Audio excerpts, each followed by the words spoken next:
mighty dwarf kingdoms, long thought diminished, are resurgent under their high king.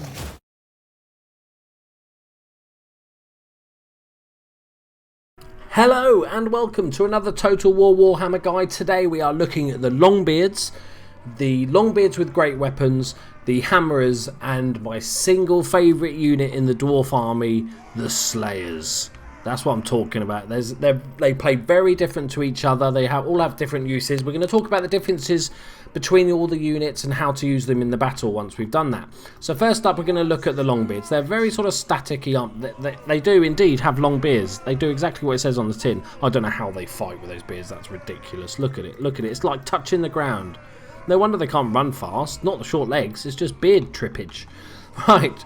So the Longbeards come in units of 75, the Slayers are 60, and the Hammerers are 75.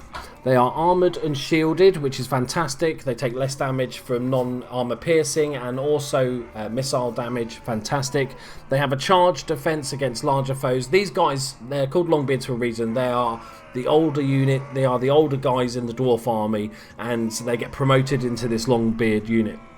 They have old grumblers, so respected for their great age, superior courage, and the length of their facial hair, Longbeards have an encouraging effect on their allies' leadership should the general be absent. So this is a really nice unit if on a flank or something like that. We'll talk about actually how to use them shortly. Let's go through the actual details of this unit.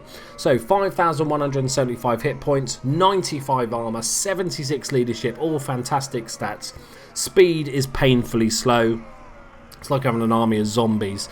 A melee attack of 30, which is decent. Melee defense of 45, which is fantastic. And 32 weapon strength. 6 of that is armor piercing, so a little bit of armor piercing.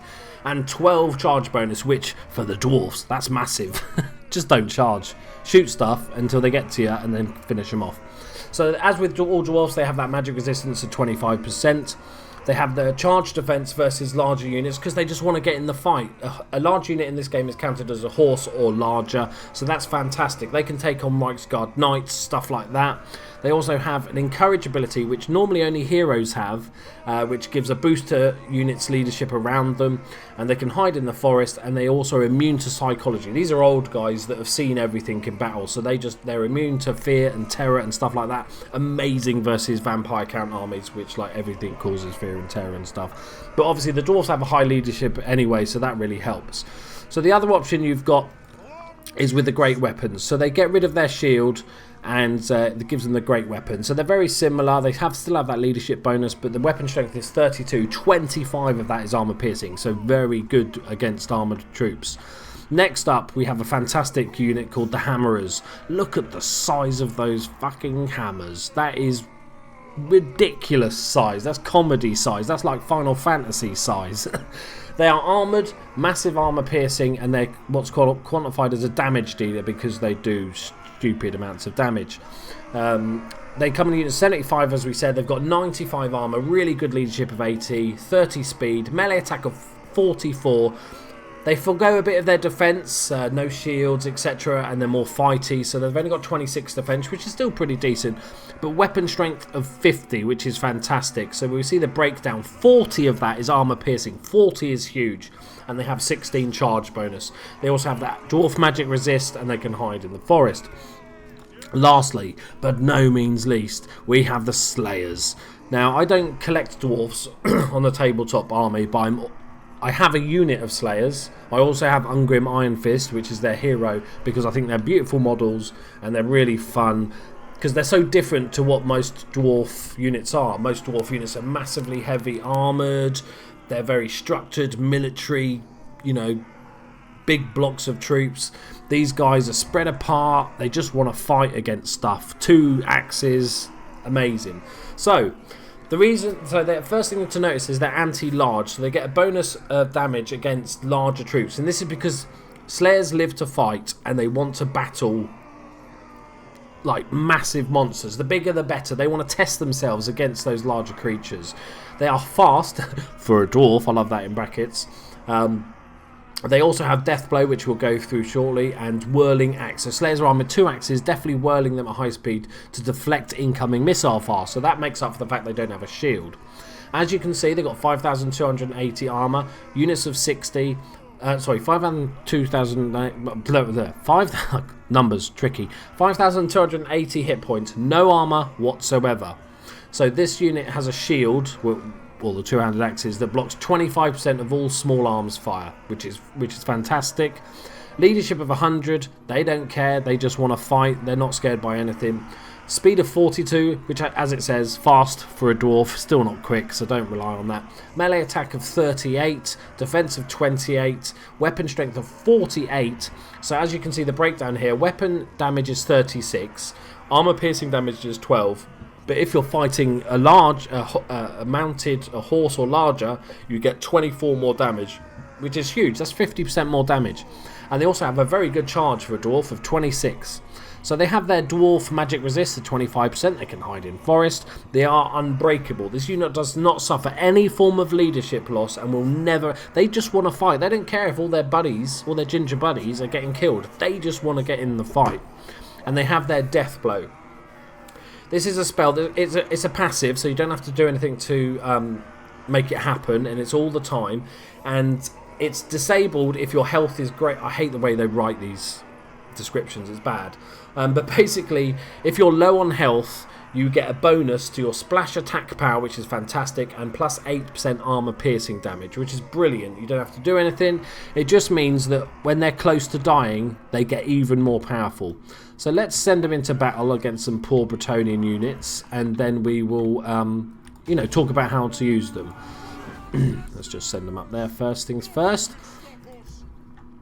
So the Longbeards are meat and potatoes of the army. They're like an upgrade on the sort of warriors and the miners, and they just like to fight. They're going to be a central core of your army, along with their great weapon brethren. Obviously the great weapons go... You can see the speed difference. It does make a difference. The Slayers are off and running. Obviously the great weapons go after the armoured guys, and your Longbeards are just sort of there as your general, tie up the enemy units, beat them in a sort of long fight. The hammerers, even more so than the Longbeards with great weapons, are your go after heavily armoured stuff. They're not quite as survivable as their long-bearded brethren, but they... Should we just send in the Slayers alone? I think we should just send in the Slayers on their own, shouldn't we? Yeah, so the hammerers are more of a damage dealer than the Longbeards with great weapons, but they are fantastic against, units of trolls, anything like that. They just want to get stuck in. The Longbeards as well, just superb. That leadership bonus is really, really useful if they're out of range of your leader. So I might have, if you've got a big army where, the leadership bubble that your hero has. Let's just see this. Here we go. Just stuck in. They're not the most survivable, I'll tell you now, the Slayers. And they're not going to last forever. I totally forgot what I was going to say. So the leadership bubble, the Longbeard. So imagine this is the front of your massive army force here, and your leader's here, and he's got this big leadership bubble that's going around him. As you can see, this is the leadership bubble for the Longbeards. Having one of these near the flank of each of your... at the end of each of your battle line is just fantastic, because it extends that leadership boost. So as you can see, my Slayers are doing a crap ton of damage, but now they're engaged against 2 units. They're going to start struggling a little bit. They're never going to break, so they tie down those enemy units really, really well. But they're not survivable like most or all other dwarf units. So you do need to give them some backup. I prefer to use the Slayers as flank chargers, which is really good because they do so much damage. Get your normal warriors into combat first, then charge them in the flank with Slayers, and they'll just dispatch them really quick. The other big use for these guys is obviously to hunt down the big armoured monstrous cavalry, monstrous units, trolls, giants and stuff like that, because they just love fighting and they're really good. They'll do damage against pretty much anything. They're pretty decent against a hero, although the splash damage they do negated by if they're just fighting a hero on their own. So that's how I'd use them. So look, that's the thing you've got to be careful about dwarfs. If you're used to using all the other units in the game that are much quicker, the different armies, you can easily get caught out on positioning, because it takes so long for your units to get into combat that a unit left out of combat for too long is just going to really start to struggle to survive long enough, especially if there's something like Slayers. So obviously we're down here, we're not down to 20% yet. But we're obviously going to win the Longbeards. These guys are just hanging out. Oh, where's Ungrim? He's just like, yeah, whatevs. So as you can see with Ungrim, this is what I was talking about, that leadership bubble. It's nice and large, but if you've got a massively long army, like a full stack army with reinforcements and all that sort of stuff, a unit of Longbeards on each side of that main line is just a perfect setup. Because not only do they extend that leadership bubble, they're also very, very good in fighting. They can be used as your main sort of flank chargers and stuff like that. And there we go. Battle is done. Even though, oh, the Lord's just... No, he's not. I thought he was going to join the battle and be a hero, but... apparently he just doesn't give a shit about his old buddies. How about some Slayers in your face? Slayer's face? Yeah, I love the way they charge. It's amazing. Oh, he's just been absolutely doshed. He's not getting up.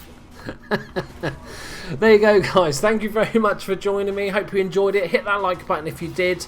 Let me know in the comments which is your favourite unit, because you don't want to have all these units all the time in your battles, so you want maybe 1 or 2 of these units in each sort of army. That's what I like to do, a couple of units of each type. So let me know which you find most useful. Obviously, we all want just an army full of Slayers, because that's the best. But other than that, that's good. Thank you very much for joining me, guys. Hit that like button, and I'll see you in the next one.